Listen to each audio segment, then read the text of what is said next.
네, 공인중개사법 1장 총칙에 이어서 이제 2장으로 넘어왔습니다. 우리 기초서 25페이지요. 입문서 25페이지를 보시면 두 번째 챕터의 제목이 공인중개사이죠. 예, 공인중개사 시험 제도 자체를 규정하고 있는 근거법이 공인중개사법이기 때문에 이제 2장에서는 공인중개사 자격제도 전반에 대해서 공부를 하시는데, 시험을 보면서 시험의 방법이 시험 문제로 출제되는 게 또 이 과목의 특징입니다. 빠짐없이 매년 한 문제 정도가 출제가 되고 있습니다. 앞서 우리가 기초과정 시작하면서 오리엔테이션 과정에서 간략하게 좀 언급을 드린 적이 있었었는데요. 이 공인중개사라고 하는 것은 시험을 통해서 선발을 하는 전문 자격제도로서, 이 공인중개사라고 하는 자격제도 자체는 우리 공인중개사법이 1983년에 부동산중개업법이라는 이름으로 제정될 적에 법 제정과 함께 도입된 제도였었죠. 그래서 83년 제정된 부동산중개업법이 84년에 법이 시행되어서 시행된 이듬해인 1985년에 1회 공인중개사 시험이 치러진 거예요. 그래서 지난 10월 29일 제27회 공인중개사 시험까지 치러진 것이고, 이제 여러분들은 2017년 10월 예정되어 있는 28회 공인중개사 시험에 도전하시는 거죠. 시험을 통해서 선발하는 전문 자격제도이기 때문에 이 공인중개사 시험을 누가 시행하는가라고 하는 문제부터가 대두되는 것입니다. 공인중개사 시험의 시행기관에 관한 문제인데요. 25페이지에 보시면 1번 원칙적 시험 시행기관, 그래서 특별시장, 광역시장, 도지사, 특별자치도지사. 근데 특별시장, 광역시장, 도지사, 특별자치도지사, 이 표현이 너무 장황하게 길기 때문에 앞으로 공인중개사법은 그들을 호칭할 때는 약칭하여서 시도지사라고 부를 것입니다. 앞으로 공인중개사법 조문 속에서 시도지사라는 말이 나오면 특별시장, 광역시장, 도지사, 특별자치도지사를 약칭해서 부르는 개념이다. 광역자치단체장을 의미한다라고 생각하시면 됩니다. 공인중개사 시험은 이 시도지사가 시행을 하는 것이 원칙입니다. 근데 이번에 보시니까 예외적 시험 시행기관장, 그래서 국토교통부 장관이 나오죠. 공인중개사 시험은 시도지사가 시행하는 것이 원칙이지만 공인중개사 시험의 수준의 균형 유지를 위해서 필요하다라고 판단이 되면 국토교통부 장관이 공인중개사 정책심의위원회의 의결을 거쳐 직접 시험을 시행할 수도 있습니다. 관련해서 몇 해 전에 이런 문제가 출제가 된 적이 있었네요. 공인중개사 시험은 국토교통부 장관이 시행하는 것이 원칙이나 예외적으로 시도지사가 시행할 수도 있다라는 질문이었습니다. OX? 원칙과 예외가 뒤바뀌었죠? 틀렸습니다. 원칙은 시도지사가 시행하는 것이고 예외적으로 국토부 장관도 시행할 수 있을 뿐입니다. 그러나 85년 1회 시험부터 지난 27회 시험까지 한 번도 국토교통부 장관이 본 시험을 시행한 적은 없었었다는 거죠. 다 시도지사가 시행하는 시험으로 치루어졌어요. 문제는 각 시도마다 공인중개사 시험의 일정이 다르다거나 출제되는 문제의 난이도의 편차가 발생하는 등의 문제가 발생하면 이것이 전국적으로 이 시험을 준비하는 분들의 형평성 문제가 야기될 수가 있겠죠. 그래서 공인중개사 시험은 이 시험 시행 기관이 공인중개사 시험 시행 업무를 위탁할 수 있는 규정을 두고 있고요. 실제로 공인중개사 시험 업무는 업무 위탁 규정에 의해서 위탁기관에 의해서 주관되는데, 본법상 공인중개사 시험 시행 업무를 위탁받을 수 있는 기관은 공공기관 운영에 관한 법률상의 공기업 또는 준정부기관이 위탁을 받거나 또는 공인중개사 협회가 위탁을 받아 주관할 수 있도록 하는 규정을 두고 있습니다. 공인중개사법 규정은 공기업 준정부기관에 공인중개사 시험 업무를 위탁할 수도 있고 공인중개사 협회에도 위탁할 수 있다고는 합니다만, 실제로는 아직은 공인중개사협회에게는 공인중개사 시험시행 업무가 위탁이 되어 본 적은 없습니다. 공기업 준정부기관 중에서도 지금 현재는 한국산업인력공단이라고 하는 기관에 시험 업무가 위탁되어서 주관되고 있는 것이죠. 자, 그 밑에 2번 보시면 응시 자격의 제한이라고 하는 게 나오네요. 이 공인중개사 시험의 응시 자격과 관련해서는 공인중개사 법령이 개정되는 과정 속에서 응시 문호는 계속하여 확장 개방되는 추세로 법령이 개정되었어요. 그래서 이제는 외국인도 공인중개사 시험에 응시할 수 있습니다. 예전에는 대한민국 국민인 자라고 하는 요건이 있었거든요. 그거 법령 개정으로 삭제했습니다. 심지어 미성년자도 공인중개사 시험에 응시할 수 있습니다. 이제는 연령 제한도 철폐가 되어서 국적, 연령, 성별, 경력, 학력 등의 일체 제한이 없는 시험이 되었어요. 단 공인중개사 자격을 취득하는 데 있어서 제한을 받고 있는 경우는 딱 두 가지인데요. 공인중개사 자격 취소 처분을 받은 자는 공인중개사라 하더라도 자격증 양도대여 같은 행위하면 자격 취소됩니다. 공인중개사 자격 취소 처분을 받은 자는 3년간은 공인중개사 자격을 재취득할 수 없도록 제한합니다. 그리고 또 하나는 공인중개사 시험에 응시하여 부정행위가 적발되었을 때, 그러니까 쉽게 말해서 컨닝치다 걸렸을 때 그 말이죠. 그럼 그 시험은 무효 처리가 되겠죠. 부정행위로 적발되어서 시험이 무효 처분이 떨어졌다면 그 무효 처분을 받은 날로부터 5년간은 응시 자격을 제한합니다. 여기에만 해당하지 않는다면 누구든 공인중개사 시험에 응시할 수 있어요. 자격이 취소되고 3년, 부정행위로 적발되어 시험 무효 처분을 받고 5년, 여기에 해당하지 않으면 누구든 공인중개사 시험에 응시할 수 있다. 그 다음에 이제 밑에 보시면 25페이지 하단부에 시험의 방법입니다. 공인중개사 시험을 시행하는 방법인데요. 공인중개사 시험은 언제나 예외 없이 1차 시험과 2차 시험으로 구분하여서 공인중개사 시험을 시행하도록 하고 있습니다. 시험이 1, 2차로 구분 시행된다는 것은 예외가 없습니다. 1, 2차를 구분해서 시행하는 것인데 1차 시험 과목이 두 과목이 있었었죠. 민법 및 민사 특별법이라고 하는 과목이 있었었고요. 그 다음에 또 하나의 과목으로서 부동산학 개론이라고 하는 과목. 그래서 1차 시험 과목이 두 과목, 그 다음에 2차 시험 과목은 세 과목이죠. 그 중에 저와 함께 지금 공부하고 계시는 과목이 공인중개사 법령 및 중개실무라고 하는 과목, 그 다음에 부동산 공시법 및 세법. 우리가 학습은 별개의 과목으로 구분하여 학습을 하지만 공시법과 세법은 한 과목으로서 출제가 된다는 것이었습니다. 그리고 부동산 공법이라고 하는 과목. 그래서 공인중개사 시험은 1차 시험 과목 두 과목, 2차 시험 과목 세 과목. 그래서 5개의 과목으로 공인중개사 시험을 시행하게 되는데, 지금 공인중개사 법령이 규정하고 있는 원칙에 따르면 1차 시험은요, 선택형을 원칙으로 출제를 하되 주관식 단답형이나 기입형 형태도 가미하여 출제할 수 있도록 규정을 했고요. 원칙을 먼저 말씀드리는 건데 2차 시험은 논문형을 원칙으로 출제하도록 하고 있습니다. 그리고 여기에 주관식 단답형이나 기입형을 가미하도록 본법이 규정을 했다고요. 그러니까 공인중개사 법령이 규정한 원칙대로 공인중개사 시험이 치루어진다면 먼저 선택형 원칙으로 출제되는 1차 시험에 응시하여 1차 합격을 하셔야 2차 응시 자격을 부여받으시게 되고, 2차 시험은 어떻게 해요?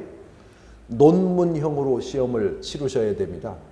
과거 시험 보듯이 말이에요. 사법시험 2차 시험처럼 말이에요. 근데 85년 1회 시험부터 지난 27회 시험까지 한 번도 논문형 문제가 출제된 적이 없거든요.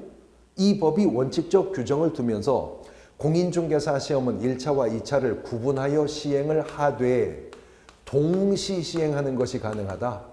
그리고 1, 2차가 동시 시행되는 경우에는 2차 시험의 출제 유형을 1차의 방법에 따른다 라고 하는 단서 규정이 있는데, 지금까지 공인중개사 시험은 1, 2차가 항상 동시 시행되어 온 것이죠. 그러니까 2차 시험도 선택형으로, 즉 오지선다형 객관식으로 문제가 출제가 됩니다. 물론 규정된 원칙에 따르면 1차 시험의 출제 방법이 선택형을 원칙으로 하되 주관식 단답형이나 기입형도 가미할 수 있다고는 규정했죠. 그러나 규정이 그런 것이지 실제 시험에서 선택형 문제나 기입형 문제가 실제 출제될 가능성이 있지는 않습니다. 아직까지는. 왜 그럴까요? 공인중개사 시험은 10만 명이 넘게 응시하는 시험이거든요. 어느 한 과목, 어느 한 문제를 출제위원이 기입형 문제를 출제하면 그 한 문제의 채점을 위해서 한 장 한 장 사람이 손으로 넘기면서 수기 채점을 해야 되는 문제가 생기겠죠. 그래서 실제로는 오지선다형 객관식으로 출제가 되는 것이지만 본 과목에서 이 단원은 시험의 방법이 시험 문제로도 출제되는 특성을 가지고 있기 때문에 법이 정한 시험의 방법도 또 숙지를 하고 계셔야 되겠다 하는 것이고요. 1, 2차가 동시 시행되게 되다가 보면 1차 시험의 합격자를 선별하기 전에 다들 그날 2차 시험을 바로 이어서 보는 거죠. 그래서 공인중개사 시험을 치른 결과 2차에서 합격 점수가 나왔다 하더라도 그분이 1차에서 과락이 있거나 1차 평균이 60 이상 득점되지 않았다면 그 사람은 불합격 처리가 되겠죠. 그분의 2차 합격 점수는 어떻게 돼요? 무효 처리가 되는 것입니다. 근데 거꾸로의 경우가 있을 수가 있습니다. 공인중개사 시험에 응시를 했는데 1차 시험에는 합격했는데 2차 시험이 불합격한 경우가 있을 수 있겠죠. 이 경우에 한해서만 지금 공인중개사법은 유일하게 시험의 일부 면제 혜택을 인정합니다. 1차에 합격되었으나 2차가 불합격한 분은 다음 회의 시험에 한하여 1차 면제 혜택을 준다는 것이죠. 그러니까 28회 공인중개사 시험에서 1차 면제 혜택을 받으실 수 있는 분은 누구인 거예요? 27회 시험에서 1차는 합격했는데 2차가 안 된 분이겠죠. 유의할 것은 다음 회 시험에 한하여 1차 면제 혜택이 주어지는 것이기 때문에 27회 1차만 합격하신 분, 지금 이 강좌를 수강하고 계시는 분들 중에도 꽤 계실 건데 28회 시험에서는 반드시 최종 합격하셔야 됩니다. 다음의 시험에 한하여 1차 면제 혜택이 있기 때문에 그렇습니다. 아주 오래전에는요. 대학에서 부동산학을 전공해서 석사학위 있으면 1차 면제 혜택 주는 경우도 전에는 있었습니다. 지금은 오직 시험의 일부 면제 혜택은 그거 하나밖에 없다는 거죠. 그 다음에 이제 공인중개사 시험의 시기, 괄호 4번에 나오죠. 공인중개사 시험은 매년 1회 이상 시행을 하는 것을 원칙으로 하되 시험을 시행하기 어려운 부득이한 사유가 있다면 공인중개사 정책심의위원회의 의결을 거쳐 당해 시험을 안 볼 수 있는 예외 규정도 두고 있습니다. 근데 이 공인중개사 시험이라고 하는 것은요. 수험생 입장에서 준비해야 될 학습의 분량이 운전면허 필기시험 같은 거하고는 비교도 안 되는 시험입니다. 급이 다른 시험이라고요. 그래서 공인중개사 수험 여정은 적어도 연 단위의 학습 계획과 수험 대책을 세우고 꼼꼼하고 철저하고 부단한 학습이 있어야 합격에 달할 수 있는 정도의 실력을 가질 수 있는 그런 분량의 시험이거든요. 그러면 공인중개사 시험이 언제 어떤 방식으로 시행되는지에 대한 예측 가능성을 가지고 수험생이 수험 대책과 학습 계획을 세울 수 있도록 해야 되겠죠. 그래서 공인중개사 시험은 26페이지 중 하단문에 시험을 시행하기 전에 시험을 공고하도록 하고 있는데요. 시험을 공고하도록 하고 있는데 공인중개사 시험 공고는 개략적 사항에 대한 예정 공고와 그 다음에 확정 공고로 구분을 합니다. 그래서 시험 일정 등에 관한 개략적 사항에 대해서는 매년 2월 28일까지입니다. 매년 2월 28일까지. 그리고 확정 공고는 시험 시행일 90일 전까지, 시험일 시행일 90일 전까지 공고하되, 공고하는 방법은 관보 및 일간신문을 통하여 시험을 공고하도록 하고 있다라고 하는 것이죠. 우리 공인중개사 법령은 타 과목에 비해서 범위가 그렇게 넓지 않기 때문에 아주 작은 표현 하나도 유의해서 살펴두셔야 됩니다. 본 과목 출제요원이 자주 표현을 뒤바꾸어서 틀린 지문 만드는 것 중에 하나가 이 및이라고 하는 표현과 또는이라고 하는 표현의 위치를 바꾸면서 각기 틀린 지문 만드는 것들인데요. 영어로 말하면 밋이라는 건 and죠. 또는은 or입니다. or. 시험 공고를 관보 및 일간신문에 공고해야 한다라고 말을 하고 있다는 것은 시험 공고는 관보에도 하고 일간신문에도 공고해야 됩니다. 개략적 사항은 매년 2월 28일까지, 확정 공고는 시험 시행일 90일 전까지 공고하도록 하고 있습니다. 이제 공인중개사 시험에 응시하는 자는 응시 원서를 제출해야 되겠죠. 근데 공짜로 시험을 못 봅니다. 돈 내야 돼요. 응시 수수료를 납부를 해야 하는데, 이것도 이제 우리가 부칙편에 가면 또 별도로 묶어서 공부를 하실 부분인데, 우리 공인중개사 법령에 행정수수료를 내야 하는 경우가 6가지가 있거든요. 공인중개사 시험에 응시할 때, 자격증 재교부 신청할 때, 중개사무소 개설 등록 신청할 때, 그 등록증 재교부 신청할 때, 법인이 분사무소 설치 신고할 때와 그 분사무소 신고 필증에 재교부를 신청할 때 행정수수료 납부해야 합니다. 이제 차차 우리가 반복해 가면서 묶어 정리하고 암기해야 될 분량 속에 속하는 부분입니다. 심지어는요, 공인중개사 법령 시험에서는 납부한 응시 수수료를 접수 취소 시 얼마 환불받느냐 가지고도 문제가 출제가 돼요. 시험 문제 지문에. 그래서 오른쪽 27페이지에 보시면 지금 기초과정은 하나하나 암기를 하시는 건 아니고 그냥 통과시키십시오. 계속해서 스며들고 잦아들게 계속해서 그냥 익혀두시는 건데, 27페이지 오른쪽 위에 보시면 수수료를 과오납한 경우라면 과오납한 금액 전액을 환불하겠다는 거죠. 그리고 시험 시행기관의 귀책 사유로 응시하지 못했다. 역시 납입한 수수료 전액 반환. 접수기간 내에 접수를 취소했을 때 전액 반환. 그 밑에 이제 2가지 부분이 시험 문제에서는 지문으로 출제될 부분인데, 응시원서 접수 마감일 다음 날부터 7일 이내에 접수를 취소하면 납입한 수수료의 100분의 60 환불, 그 기간이 경과한 날로부터 시험 시행일 10일 전까지 접수를 취소하면 납입한 수수료의 100분의 50% 환불한다. 그 60% 환불 구간, 50% 환불 구간 기간을 뒤바꾸거나 표현을 바꾸어서 틀린 지문으로 문제들이 또 나오고 있기 때문에 앞으로 우리가 차차 이제 살펴두셔야 될 부분입니다. 자, 공인중개사 시험은 1, 2차가 동시 시행된다 하더라도 구분하는 것은 예외가 없죠. 그래서 합격자를 결정하는 방법도요, 공인중개사 시험에서는 1차와 2차를 구분해서 합격자를 결정하는 것인데, 1차 시험에 있어서 합격자를 결정하는 방법은 예외도 없이 절대평가입니다. 합격자를 결정하는 방법에 있어서 1차 시험에 있어서는 합격자 결정 방법이 예외도 없이 절대평가라. 매 과목 40점 이상 득점을 했다는 전제하에 2 과목에 100점 만점 평균이 60점 이상이 된다면 1차는 합격입니다. 예외도 없습니다.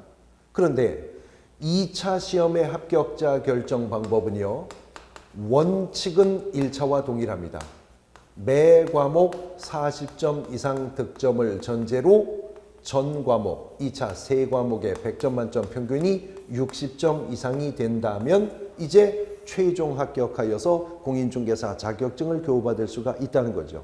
그런데 1차와는 달리 2차 시험은요, 공인중개사 시험을 어떻게 공고했느냐에 따라서 예외적인 합격자 결정 방법이 적용될 수도 있다는 겁니다. 첫 번째는요, 공인중개사의 수급상 필요에 의하여, 수급이라는 말은 수요와 공급이라는 말의 준말이잖아요. 예, 공인중개사 수급상 필요에 의해서라면 이때는 선발 예정 인원을 공고하고 시험이 치러질 수가 있다는 거예요. 2차 시험은. 그러면 선발 예정 인원이 공고가 되고 시험이 치러진다는 것은 2차 시험은 상대평가 방식에 의해서 합격자를 결정할 수도 있다, 그 말인 거죠. 예를 들어서 13,000명 선발합니다.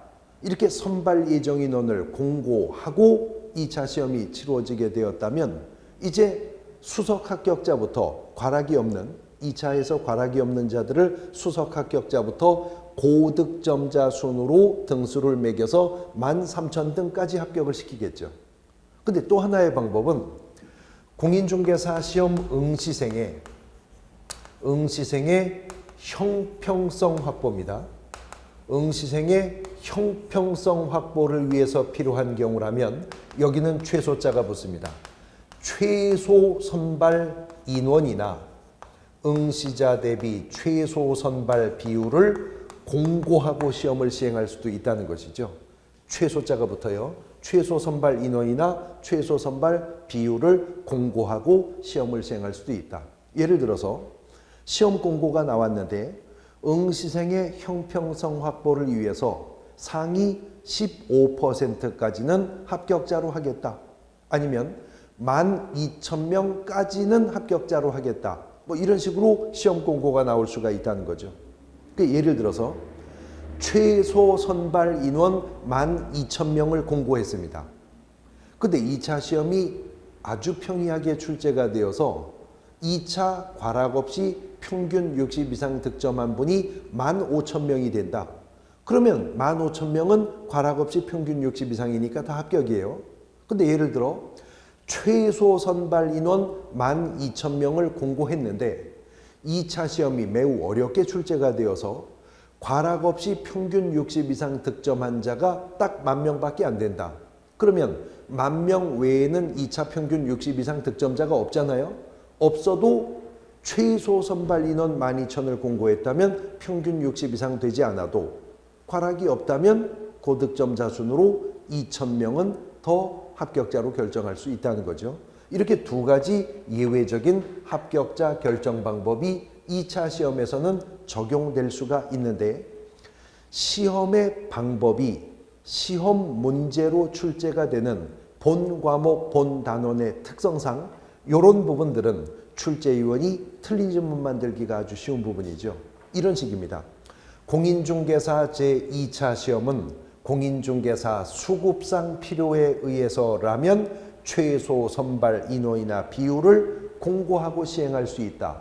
그렇게 지문을 만들거나 공인중개사 제2차 시험은 공인중개사 시험 응시생의 형평성 확보를 위해서 필요한 경우에는 선발 예정 인원을 공고하고 시행할 수 있다라거나 근데 지금은 칠판을 보면서 설명을 듣고 나서 지문을 판단하시니까 틀린 지문이라는 판단을 바로 하실 수 있지만 지금 그렇게 표현을 뒤바꾸어 지문을 만들어도 그 문장의 국문법적인 문장 흐름은 전혀 어색함이 없죠.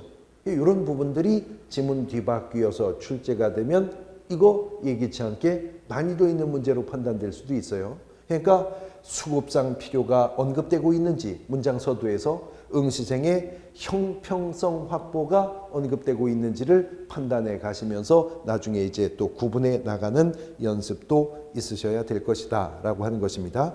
합격자 결정에 관한 문제 보셨고요. 27페이지에 보시면 이제 4번에 출제위원회 임명, 그래서 시험 시행기관의 장은 부동산 중개 및 관련 분야에 관한 학식과 경험이 풍부한 자 중에서 출제위원을 임명 또는 위촉한다라고 하는 규정이 있죠. 자, 출제위원을 누가 임명 또는 위촉한다고요? 시험 시행기관의 장이 임명 또는 위촉을 한다라고 하는 것인데, 출제위원이라고 해서 출제한 위원만 말하는 건 아니고요. 출제를 하는 자도 있고, 출제된 문제 중에서 선정을 하는 자도 있고, 검토를 하는 자도 있고, 채점을 하는 자도 있겠죠. 출제와 채점과 검토와 선정을 담당하는 위원들을 이제 본법은 그냥 통칭해서 출제위원이라고 하는 것입니다. 자, 이 출제위원과 구분해서 또 하나 정리해 두셔야 될 것이 27페이지 맨 밑에 보시면 공인중개사 정책심의위원회라고 하는 것입니다. 이 공인중개사 정책심의위원회는 예전에 공인중개사 시험위원회라고 하는 것이 확대 개편되는 방향으로 개정되어서 만들어진 조직인데, 공인중개사 정책심의위원회가 무슨 일을 하느냐? 페이지를 넘어가 보시면 28페이지에 공인중개사 자격추소권자 나오죠. 우리 입문서에는 그 생략이 되어 있는데, 정책심의위원회는 공인중개사 자격시험 등 자격 취득에 관한 사항, 또 중개 보수의 결정에 관한 사항, 뭐 손해배상 책임의 보장에 관한 사항, 그 중개 업무 등과 관련된 사항들을 심의하고 의결하기 위해서 국토교통부에 설치할 수 있는 기관으로서 위원장 1명을 포함해서 7명 이상 11명 이내로 이 공인중개사 정책심의위원회를 구성한다. 우리 입문서는 지금 그 세부적인 내용들은 다 생략이 되어 있는데요. 그리고 이 공인중개사 정책심의위원회가 의결한 사항 중에서 공인중개사 시험 등 공인중개사 자격 취득과 관련된 사항에 대해서는 시도지사가 시험시행기관이었었죠. 시도지사는 이에 따라야 한다라고 하는 규정들도 두고 있고, 공인중개사 정책심의위원회 위원이 심의 의결에서 배제되는 이른바 제척사유라고 하는 것도 이제 앞으로 보실 것이고요. 제척사유에 해당하는 위원이 해당 안건에서 기피 신청하는 것, 제척사유에 해당하는 위원이 안건의 심의 의결을 하기 위해 나왔을 때 안건 당사자가 그자에 대해서 기피 신청하는 것, 또 국토교통부 장관이 제척 사유에 해당하는 위원에 대해서 해촉하는 것, 이런 세부적인 내용들도 앞으로 이 공인중개사 정책심의위원회라고 하는 단원에서 이제 살펴두시게 될 부분입니다. 어쨌든 국토교통부에 이런 위원회가 구성된다 하는 정도 살펴두시면 되겠고요. 이제 페이지를 넘어가서 28페이지에 보시면 공인중개사 자격 취소권자에 관한 문제가 나오죠. 당해 공인중개사 자격증을 교부한 시도지사, 결자해지라는 말이 있듯이 준자가 뺏는다고 생각하시면 됩니다. 자격증을 교부한 시도지사가 자격 취소 처분 권한을 갖게 되는데, 공인중개사 자격이 취소되는 사유들을 보실까요? 28페이지 중반부에 보시면 부정한 방법으로 자격을 취득했을 때, 그 다음에 공인중개사가 자격증이나 자기의 성명 등을 양도되어 했을 때, 그 다음 자격 정지 기간 중에 있는 소속 공인중개사가 그 기간 중에 업무를 하거나 이중 소속을 했을 때, 그리고 공인중개사법에 위반을 하여 징역형이 선고되었을 때, 이런 경우에 시도지사는 공인중개사 자격을 취소하도록 합니다. 단 우리 공인중개사법상 행정처분은 저 뒤에 지도감독 단원에서 다시 정리할 건데, 3가지 취소가 있어요. 등록 취소, 지정 취소, 그리고 자격 취소가 있습니다. 이러한 취소 처분은 학생으로 말하면 퇴학 처분이거든요. 잘못된 행정처분을 처분 전 단계에서 미리 예방해서 행정처분의 적법성과 정당성을 담보하도록 하기 위해서 사전 구제 절차로서 청문이라고 하는 것을 먼저 실시하도록 하고 있습니다. 자격 취소도 취소잖아요. 그래서 사전 구제 절차로서 시도지사가 청문을 실시하고 나서 자격을 취소하도록 하고 있고, 자격증을 교부한 시도지사가 자격 취소 처분 권한을 갖는다고 했었죠. 자격을 취소했다면 시도지사는 5일 이내에 그 사실을 국토교통부 장관에게 보고하고 다른 시도지사에게도 통지하도록 하는 의무 규정을 두고 있습니다. 공인중개사 자격 취소 처분을 받은 자는 7일 이내에 자격증을 교부한 시도지사에게 반납해야 됩니다. 반납하지 않았을 때에는 100만 원 이하의 과태료 처분 사유에 속하고, 앞서서 보셨는데 그렇게 해서 자격이 취소가 되었다면 3년간은 공인중개사 자격을 재취득할 수가 없게 되죠. 그리고 이제 우리가 저 뒤에 등록의 결격 사유에서 공부하실 건데, 한번 자격이 취소되면 3년간 공인중개사 자격을 재취득할 수가 없을 뿐만 아니라 고용인도 될 수가 없습니다. 이 3년 동안은 중개 보조원을 할 수가 없고요. 그 3년이 경과하기 전까지는 법인인 개업 공인중개사의 임원 또는 사원도 그 자격 취소 후 3년간은 될 수가 없도록 하는 제한 규정을 공인중개사법이 별도로 가지게 된다 하는 것입니다. 자, 공인중개사 자격제도 전반에 대해서 살펴보셨습니다. 시험 문제 지문에 개인은 공인중개사 자격증이 있어야만 등록할 수 있다. OX 판단해 보십시오. 시험 문제 지문에 개인은 공인중개사 자격증 있어야만 등록할 수 있다. O입니다.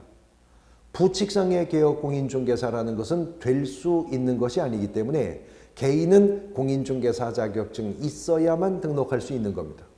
근데 두 번째 지문을 듣고 판단해 보세요.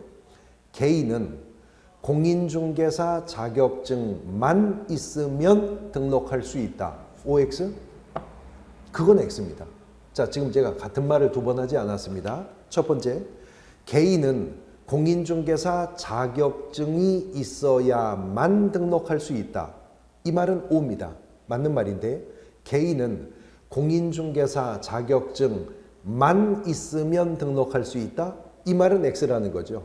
같은 말인 것 같아도 만자 하나가 어디에 가서 꽂히느냐에 따라서 문장의 의미가 달라지죠. 즉, 개인에게 있어서 공인중개사 자격 취득은 중개사무소 개설 등록의 필수 조건입니다. 필요 조건입니다. 그러나 개인의 공인중개사 자격 취득이 중개사무소 개설 등록의 충분 조건이 되는 건 아니에요.